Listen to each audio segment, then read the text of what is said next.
Halo, assalamualaikum warahmatullahi wabarakatuh. Kembali lagi ke channel Ibu. Bagaimana kabar kalian? Semoga semua dalam kondisi sehat walafiat ya.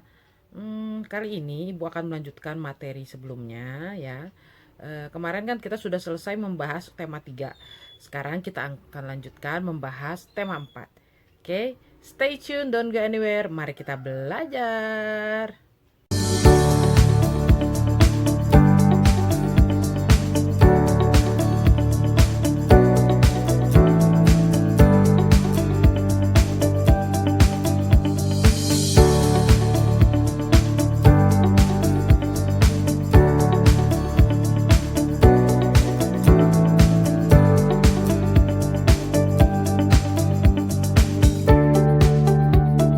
Oke anak-anak, kita akan memasuki tema 4 dengan judul tema 4 itu sehat itu penting ya. Sehat itu penting ya. Lalu kita memasuki sub tema 1 yaitu dengan judul peredaran darahku sehat ya. Kita akan memulainya dengan pembelajaran 1 atau PB1 ya. Kita lihat di halaman 1 di sini ada gambar si Udin apa kayaknya ya. Ini si Udin nih kayaknya nih. Kata si Udin, udara dingin di pagi hari. Udara dingin di pagi hari. Oh, ini pantun. Udara dingin di pagi hari. Minum teh nikmat dirasa. Hendaklah kita menjaga diri. Kesehatan sangatlah berharga. Wah, si Udin pakai pantun nih. Ibu juga mau coba bikin pantun ya. Ibu mau coba mau mantun juga nih. Oke. TV rusak jangan dipukul. Nanti bisa jadi mati. Karena semua sudah berkumpul, maka akan saya buka acara ini. Oke, ini dia pantun dari Ibu. Ibu ngelawan si Udin. Oke, mari kita lanjutkan. Di sini ada sebuah wacana ya. Siti anak yang rajin dan disiplin. Siti selalu berangkat ke sekolah lebih awal. Jarak ke rumah Siti dan sekolah tidak terlalu jauh. Siti berangkat ke sekolah naik sepeda. Naik sepeda juga merupakan kegiatan olahraga. Siti mengayuh sepedanya dengan santai. Siti hanya membutuhkan waktu 20 menit untuk sampai ke sekolah. Siti sangat peduli dengan kesehatan tubuh. Bersepeda termasuk olahraga yang mendukung kebugaran dan dapat membantu melancarkan peredaran darah. Darah sangat penting peranannya bagi manusia. Peranan darah antara lain mengalirkan oksigen ke seluruh tubuh dan mengangkut karbon dioksida dari seluruh tubuh menuju paru-paru. Dalam tubuh manusia, darah mengalir melalui organ-organ peredaran darah. Apa saja organ peredaran darah manusia? Apa fungsi organ peredaran darah manusia? Nah, ini ada 2 pertanyaan nih, kamu harus bisa jawab. Jawabannya mari kita bahas di halaman 2. Ya. Nih, Ibu pakai buku tema 4 ya, Ibu pakai membahas buku tema 4 siswa kelas 5. Oke, di sini ada sebuah gambar. Di sini ada gambar organ peredaran darah manusia ya. Mengalirnya darah di dalam tubuh disebut sistem peredaran darah. Sistem peredaran darah dalam tubuh ada 2, yaitu peredaran darah kecil dan sistem peredaran darah besar ya. Ada darah kecil dan peredaran darah besar ya. Sistem peredaran darah kecil yaitu darah mengalir dari bilik kanan menuju paru-paru melalui arteri pulmonalis. Ya, Ibu ulangi. Peredaran darah kecil yaitu darah mengalir dari bilik kanan menuju paru-paru melalui arteri pulmonalis. Ya. Dalam paru-paru terjadi pertukaran darah yang banyak mengandung karbon dioksida atau CO2. Ya. Dengan darah yang banyak mengandung oksigen, ya, maaf nih. Maksud Ibu, dalam paru-paru terjadi pertukaran darah yang banyak mengandung karbon dioksida dengan darah yang mengandung oksigen. Jadi pertukaran CO2 ditukar dengan O2 supaya kamu ngerti ya. Karbon ditukar jadi oksigen. Darah yang banyak mengandung O2 atau oksigen kembali ke jantung melalui vena pulmonalis. Sistem peredaran darah kecil sebagai berikut. Bilik kanan, arteri pulmonalis, paru-paru, vena pulmonalis dan serambi kiri ya.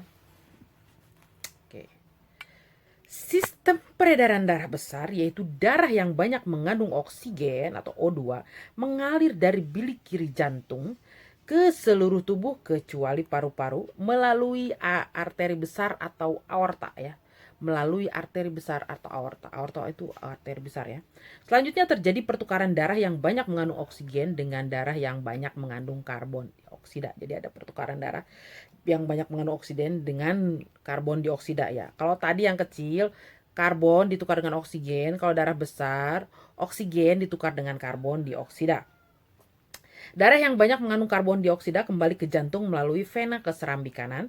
Sistem peredaran darah besar adalah sebagai berikut. Bilik kiri, arteri besar atau aorta, arteri, seluruh tubuh, vena, lalu serambi kanan. Itu dia sistem peredaran darah besar. Lalu di halaman 3 ada ayo menulis, yaitu kamu telah membaca uraian di atas. Ternyata ada beberapa organ tubuh dalam peredaran darah manusia. Coba tuliskan organ tubuh manusia dalam peredaran darah. Ya, organ tubuh manusia yang berperan dalam peredaran darah adalah, kita isi bersama-sama ya. Yang pertama sudah jelas jantung. Jantung. Yang kedua pembuluh darah. Yang ketiga paru-paru. Nah, untuk lebih jelasnya mari kita coba terangkan satu persatu ya. Oke, yang pertama jantung ya. Jantung ini adalah organ tubuh manusia yang berfungsi memompa darah ke seluruh tubuh. Ya, jantung ini berfungsi memompa darah ke seluruh tubuh ya. Jantung memompa darah dengan cara berkontraksi dan berelaksasi secara bergantian sehingga jantung berdenyut duk duk duk ya. Mengembang dan mengempis. Jadi duk duk duk duk duk duk duk duk duk seperti itulah. Jantung terletak di dalam rongga dada sebelah kiri. Ya, ukuran jantung kira-kira sebesar kepalan tangan pemiliknya nih. Kepalan tangan ibu segini, berarti jantung ibu sebesar ini ya. Lalu jantung terdiri atas kumpulan otot-otot yang sangat kuat, yaitu disebut dengan miokardium. Ya, kumpulan otot-otot jantung yang kuat itu disebut miokardium. Ya. Jantung terdiri atas 4 ruang, yaitu serambi kanan, serambi kiri, bilik kanan, dan bilik kiri. Yang kedua adalah pembuluh darah. Ya. Pembuluh darah merupakan saluran tempat mengalirnya darah dari jantung ke seluruh tubuh dan dari seluruh tubuh kembali ke jantung. Pembuluh darah terdiri atas 2 jenis, yaitu pembuluh nadi dan pembuluh balik. Ya, pembuluh nadi dan pembuluh balik. Pembuluh nadi disebut dengan arteri, sedangkan pembuluh balik disebut dengan vena ya. Pembuluh nadi disebut dengan arteri, pembuluh balik disebut dengan vena. Pembuluh nadi atau arteri yaitu pembuluh yang membawa darah yang kaya akan oksigen keluar dari jantung ke seluruh tubuh ya. Pembuluh nadi yang paling besar disebut dengan aorta. Pembuluh balik yaitu pembuluh darah yang membawa darah yang kaya akan karbon dioksida dari seluruh tubuh menuju jantung ya. Lalu pembuluh nadi dan pembuluh balik itu kan bercabang-cabang. Ujung cabang pembuluh terkecil disebut dengan pembuluh kapiler. Ya, pembuluh kapiler. Ya. Kita masuk ke yang ketiga yaitu paru-paru. Ya, ini paru-paru nih. Paru-paru juga memiliki peranan yang sangat penting dalam proses peredaran darah. Dalam proses peredaran darah, paru-paru berperan sebagai penyuplai oksigen ke dalam darah nih, sebagai supplier oksigen ya, distributor. Ya. Darah yang telah diedarkan ke seluruh tubuh tidak lagi mengandung oksigen, akan tetapi banyak mengandung karbon dioksida. Setelah kembali ke jantung, darah yang akan mengandung karbon dioksida tersebut dipompa ke dalam paru-paru. Selanjutnya karbon dioksida diambil dan diganti dengan oksigen melalui proses pernafasan ya. Paru-paru sendiri terdiri atas ribuan tabung bercabang ya, jadi banyak cabang-cabang ya paru-paru itu. Tabung bercabang yang jumlahnya ribuan, semakin ke ujung semakin mengecil, kayak akar ya, kayak akar pohon. Pada ujung yang mengecil terdapat kantong udara. Kantong udara tersebut dinamakan alveoli. Ya. Masing-masing alveoli memiliki jaringan halus kapiler. Pada jaringan halus kapiler inilah tempat terjadinya pertukaran oksigen dan karbon dioksida.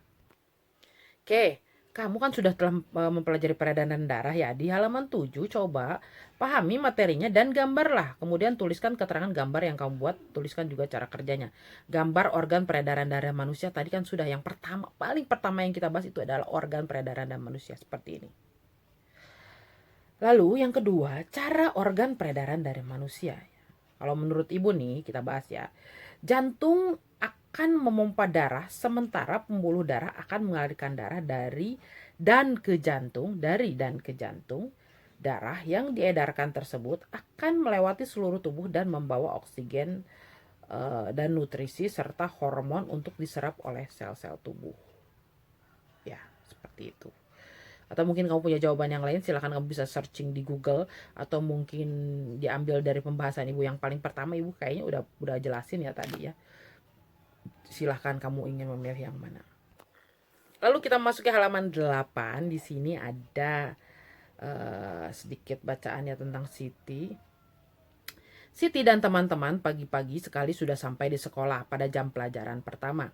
Mereka belajar tentang peredaran darah manusia. Gambar tentang peredaran darah manusia telah mereka pahami. Mereka juga memahami cara kerja peredaran darah manusia. Mereka pun sadar betapa besarnya peranan organ peredaran darah bagi kelangsungan hidup manusia. Tidak berlebihan jika mereka ingin lebih baik lagi menjaga dan merawatnya. Tiba-tiba Siti ingin mengungkapkan rasa syukur kepada Tuhan Yang Maha Esa. Rasa syukur karena telah diberikan organ peredaran darah yang sehat. Rasa syukur tersebut diungkapkan dengan berpantun. Ya elah, pantun, Sit. Pantun yang dibuat Siti adalah sebagai berikut. Ini pantunnya si Siti nih. Rambutku lebat, rambutku subur, tidak dapat dipasang jepitan. Tubuhku sehat, ku ucap syukur. Darah mengalir tanpa hambatan. Ya elah, Siti jago banget nih mantun. Teman-temannya sayang Siti. Siti pandai berpantun. Siti ini pandai berpantun. Kalau di film Upin Ipin itu siapa yang suka pantun ya? Jarjit ya yang suka bikin pantun itu. Karena melalui pantun seorang dapat mengungkapkan kata hatinya. Katanya sih begitu, kata si Siti. Seperti yang telah dilakukan Siti. Apakah pantun itu? Kamu pasti ingin memahami tentang pantun. Ayo lakukan kegiatan berikut. Di sini ada yang menulis di halaman 8 ya. Apakah yang kamu ketahui tentang pantun? Maaf. Tanyakan kepada orang yang mengetahui tentang pantun. Kamu juga dapat mencari informasi melalui media tentang pantun. Caranya dengan membaca buku, internet, dan media lainnya. Tuliskan tentang pantun pada kolom berikut ya. Ibu melihat di Google, searching di Google, dan ibu mendapatkan sebuah jawaban. Pantun adalah salah satu jenis puisi lama yang sangat luas dikenal dalam bahasa-bahasa Nusantara ya. Pantun berasal dari kata patuntun dalam bahasa Minangkabau yang berarti penuntun. Tentunya kamu setelah memperoleh informasi tentang peranan yang berbeda antara pembuluh nadi dan pembuluh balik ya. Perbedaannya antara pembuluh nadi dan pembuluh balik itu yaitu, kalau pembuluh nadi fungsi ya, secara fungsi nih perbedaannya. Kalau pembuluh nadi itu fungsinya membawa darah keluar dari jantung. Sedangkan untuk pembuluh balik membawa darah masuk ke jantung ya. Kalau nadi keluar, kalau balik masuk ya. Lalu yang kedua perbedaannya yaitu tentang letaknya. Kalau pembuluh nadi letaknya agak tersembunyi tapi denyutnya bisa kita rasakan. Sedangkan pembuluh balik ada di permukaan tubuh tapi denyutnya tidak bisa kita rasakan. Lalu yang ketiga yaitu perbedaannya di katup ya. Pembuluh nadi katupnya hanya ada satu di pangkal jantung, sedangkan pembuluh balik katupnya banyak di sepanjang pembuluh darah. Seperti itu ya perbedaan antara pembuluh nadi dan pembuluh balik. Oke, di halaman 9 ada gambar Siti. Ini Siti sama si Udin nih kayaknya lagi naik sepedaan nih. Siti dan teman-teman telah mengikuti pelajaran dengan baik. Tidak terasa jam dinding di kelas Siti menunjukkan pukul 12.40. Bel tanda pulang sekolah telah berbunyi. Siti dan teman-teman segera berkemas-kemas untuk pulang. Siti dan teman-teman mengambil sepeda di tempat parkir. Siti dan teman-teman segera mengayuh sepeda untuk pulang ke rumah. Pada malam hari, Siti merenungkan pelajaran yang diperoleh di sekolah. Coba bacalah renungan Siti berikut. Ya. Si Siti merenung nih. Di sini ada ayo renungkan di halaman 9. Organ peredaran darah manusia perlu jaga kesehatannya. Mengapa harus jaga kesehatannya? Bagaimana dengan orang yang tidak peduli terhadap kesehatan organ peredaran darah? Seperti orang yang selalu merokok di sembarangan tempat, termasuk tempat umum. Tuliskan renungan Siti pada kolom berikut. Ini mah bukan renungan Siti atuh, si Siti ngasih pertanyaan karena di sini kolomnya kosong. Tapi nggak apa-apa, Kita yang jawab renungan si Siti. Jadi bukan renungan Siti ini, jadi judulnya renungan kita semua, atau lebih tepatnya renungan ibu kali ya. Ya kita jawab, ibu jawab. Yang pertama, organ peredaran darah manusia perlu jaga kesehatannya. Mengapa harus jaga kesehatannya? Ya udah jelas lah jawabannya. Agar sirkulasi darah dalam tubuh berjalan lancar. Lalu yang kedua, bagaimana dengan orang yang tidak peduli terhadap kesehatan organ peredaran darahnya? Seperti orang yang selalu merokok di sembarang tempat, termasuk tempat umum. Ya dia akan mengalami gangguan kesehatan, misalnya seperti stroke, ya amit-amit, nauzubillah min dzalik ya, jantung, serangan jantung, jantung koroner, penyumbatan pembuluh darah, dan banyak penyakit-penyakit lainnya, termasuk penyakit kanker loh, hati-hati. Ya, seperti itu. Karena merokok itu juga tidak baik untuk kesehatan. Jangankan orang yang merokok, orang yang pasif, orang yang tidak merokok pun ketika menghirup asap rokoknya, itu juga akan menyebabkan gangguan kesehatan. Jadi seperti ketika kamu merokok, kamu seperti memberikan racun terhadap diri kamu ya. Perlahan-lahan kamu juga akan mati. Dan juga orang yang menghirup rokok tersebut juga akan terganggu kesehatannya, atau kamu juga seperti membunuh orang lain gitu kan. Jadi itu adalah hal yang tidak baik ya. Hentikanlah kebiasaan merokok, apalagi kalian masih kecil ya.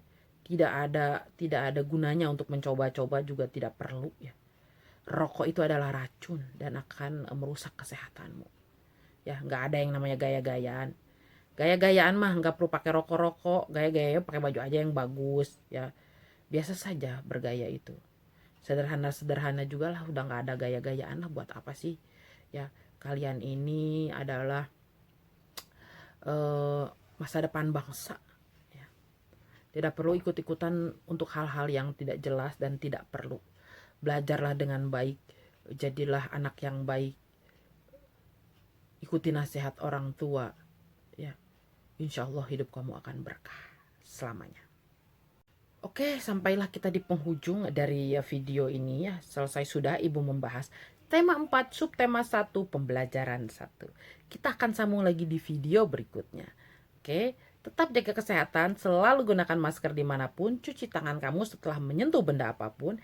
Jangan dulu main kemana-mana ya, jaga jarak bersama temanmu, tetanggamu, dan saudara-saudaramu. Supaya kita tidak tertular penyakit COVID-19. Oke, kita saling jaga diri kita dan teman-teman kita satu sama lain. Sayangilah diri kita sendiri dan saudara-saudaramu, beserta teman-temanmu serta keluargamu. Oke, see you on the next vlogs. Bye-bye. Wassalamualaikum. Selamat belajar.